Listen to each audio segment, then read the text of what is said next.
Which gadget's functionality was so frustrating. It seemed the developers never tested it themselves. Not really a gadget, but for fuck's sakes.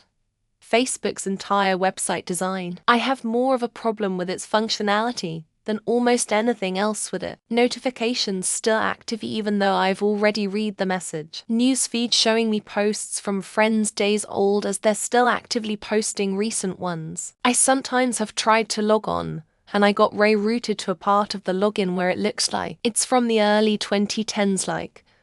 It's fucked up. iTunes or whatever it is called now, as soon as the click wheel was done away with iPod Touch iPhone. They went from Steve Jobs' rule about the UI needing to be super intuitive to whatever the monstrosity I'm forced to use is supposed to be. I only need 3 options, and they could be really big: search, playlists, and rarely artists. I don't need radio, ads, or any of the other stuff. Apple TV remote. It's so small that it gets lost in a couch regularly. The touchpad goes from 0 to 100, so I'm constantly swiping back and forth trying to land on the right tile. It doesn't have enough buttons to navigate, fast forward, etc. Watching live TV via the Apple TV is painful. It's the only Apple product I dread using. The remote widget on the iPhone is similarly awful. The rear door on my Honda Odyssey. Apparently, if you have the upgraded package with the power door, you can adjust how high it opens. But I have the basic package with manual open-close, so I'm stuck with it at head-cracking height. We've had it for 5 years, and I still bump my head at least once nearly every time I buy groceries. And I'm not unusually tall. Xiaomi Mi Band. There are a few such features, but the most annoying one is that it vibrates when finishes charging, so I cannot connect it for charging at night, as it would wake me up. Also, many notifications would ignore Do Not Disturb mode, so I need to disable all notifications not to be disturbed at night. I work at the pet store, and I'm certain that no one who designed our display store cages ever had to clean them or even put an animal in them. Entire portions of our bird display can't be properly cleaned by anyone who isn't 6 feet tall and skinny. And you need a ladder to clean our top row of small animal cages. My old coffee pot that had a built-in grinder, made in a way that the steam from the brewer would get into the grinder. That would cause it to get all gummed up with wet coffee powder. If you didn't take apart, clean, completely dry the grinder after every use, it'd get jammed up. Drove me crazy. I once had a laptop with the power button on the side of the front corner, you know, where everyone always grabs the computer to move or adjust it. The number of times that computer got shut off accidentally is way too high. Product design team and cuss should be fired. My laptop has a numpad.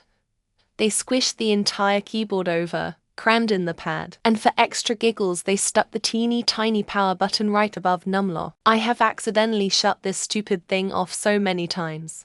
The Apple TV remote with a trackpad was a considerable downgrade from the one with the scroll wheel. Did it fit with Apple's minimalistic design direction? Sure, but from a functionality standpoint, it is so cumbersome. Nest Google Cam has a feature to identify familiar faces. However, I want to identify unfamiliar faces.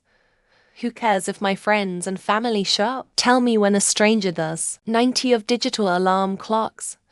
I have to buttons, usually, to increase time, decrease it, set an alarm, display time, skip alarm, snooze, stop alarm, everything, more buttons. Chainsaws, if you don't know, look up their origin. Depends how you interpret frustrating. Developers definitely did not test it themselves. Doesn't qualify as a gadget. But Meta's FBX settings business backend makes me feel like I'm losing my mind every time I try to do anything. The applet remote. One rocking button to work out everything. Way too minimalist and opaque. I switched to a first and it's much better. I'm a nurse's aide and there's a whole bunch of equipment that I swear was invented by someone who had never set foot in a hospital. Windows Update, which was designed by a bunch of twats who have managed update deployments from their IT department. Wise cameras are so glitchy and poorly supported that I finally just sold them all and switched to a better brand. I'm reminded of the Apple mouse that had the charge port on the bottom, so you couldn't use it while it charged. I love them. But the designers were on crack when they made the N64 controller, Roombas. It's like the devs have never actually watched one try to navigate portable CD players before shock resistance became a thing.